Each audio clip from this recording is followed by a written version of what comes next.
This is Marcy Pilkington for GoodeReader at Digital Book World in New York, talking right now with Rose Rummel-Eury, who is the Director of North American Sales for MPS. Who's going to describe a little bit about what MPS does and what it can offer publishers. So why don't you let us know about your company? Thank you, Mercy. MPS is over 30 years old. We are a composition and conversion house for publishers worldwide.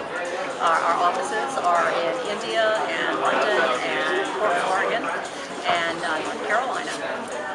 We specialize in STM, higher ed, trade, some K through 12, and we have an entire author to reader to production process called DigiCore.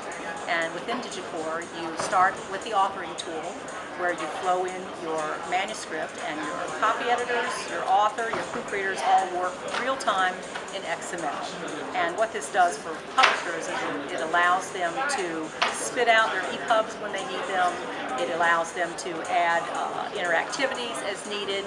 It allows them to then move into composition where HTML5 is sitting on top, XML is sitting underneath. The authors, the copy editors, nobody has to actually see the XML, so they're not scared to work in it. We no longer are sitting out PDFs for people to copy edit. They are working right in the system with a tracking that goes along with the entire process. Once we get through the process, it can either go to print, it can go strictly to ebook. They can grab content from different chapters, different books, and make a custom product if they like. And then at the very end of that, we also have the content store, which is our platform. It ends up being branded for the publisher. But the content store is where then we can get the ebooks out to different devices.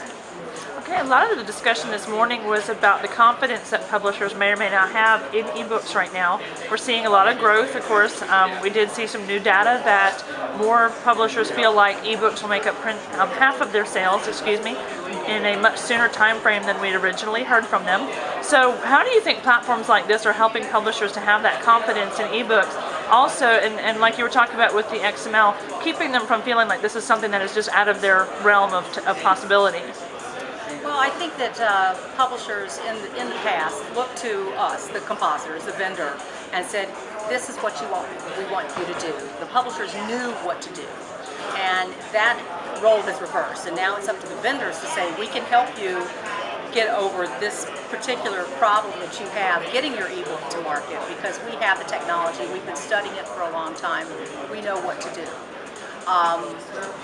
Going back to the confidence they have, I think a lot of this does have to boil down to EPUB 3. And when is it completely ready? The IDPF has it, it's available, the coding is there, the device manufacturers, the readers. I have a list of who supports what. I mean, it's this long list, and okay, this particular feature, this e-reader supports, but it doesn't support this other feature.